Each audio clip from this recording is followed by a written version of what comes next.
Так, бәріңізге ассалаумағалейкум. Бүгін бізде тағы да бір газель.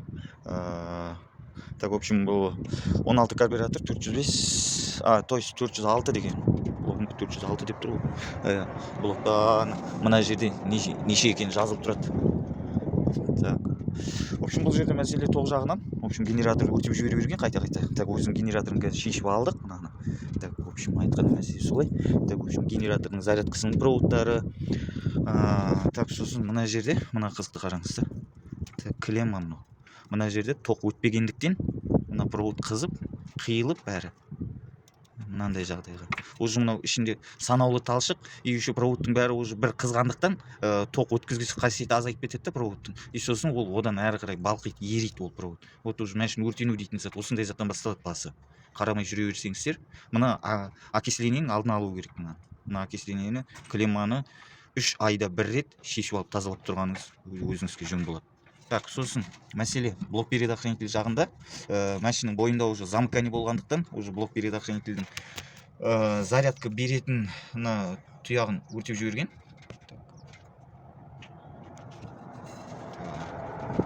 И сосын тормоз басқан кезде бәрі әлсізденіп қалады дейді.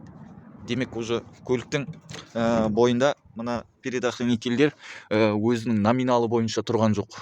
Бұлардың бәрін қайтан распиновкасы бойынша оригинал предохранительдер салып шығатын боламыз.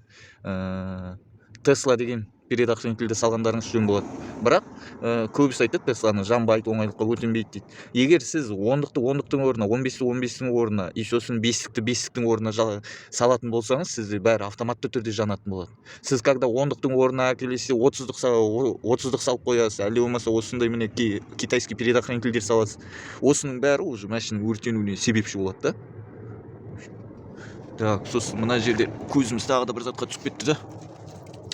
Мына жақты, мына проводты қараңыздар да.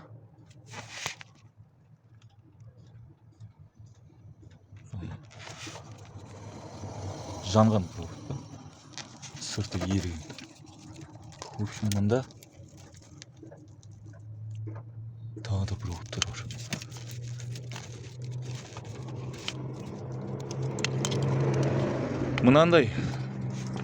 Мынандай прозрачный релені қай жерге қолданамыз? Осы жөнінде бір-екі ақпарат бере кетейін. Так, бұл прозрачный реле в основном бізде вентиляторге жалғанады. Негізі сондай номиналы жоғары жерлерге осы прозрачный релені жалған дұрыс болады. Ал салонға мүлдем бұндай предохранитель реле жолатып керек емес. Бұлар оңайлыққа отказ бермейді. Вот. Міне, мынаны қараңыздар. Вот 30 ампер 12 вольт дейді. Так, и сосын мына жерге қараңыздар сіз. 80 ампер 12 вольт. Бұл уже мына сізде егер мына 30-дық реле тұратын болса, бұл жерде да номинал 30-дан жоғары көтерілген кезде реленің өзі автоматты түрде ішінде жанып кетеді, реленің өзі отказ беріп қалады болды. Ал мынау сізде 30-дық тұратын жерге мынаны салатын болсаңыз, уже сізде номинал 80-ге көтерілім дегенше реле айырмайды, тұра береді, и оның арқасында уже сізге мынандай тағы да өртенген проводтар подарка ретінде әлде болмаса көлігіңіз өртеніп кетеді. Барлық затты өзінің орнымен қолданған дұрыс та. Осы жөнінде. Так, в общем, бұл бізде бастапқы осмотр қазір. Түгел проводтардың бәрін шығарып алып, что-то жаңа провод, екі көрсеткен провод мына щиток прибордың арт жағынан өтеді әрі қарай да. Біреуі мына жердің ортасының освещениесі, екіншісі сосын так, екіншісі де осы жерде бір жерге келіп тұрады, жаңа жасыл түстегі провод да. Так, в общем, бәрі схема бойынша қаралады. Никакой ойдан ештеме құрастыру жоқ. Так, в общем, мәселе осылай.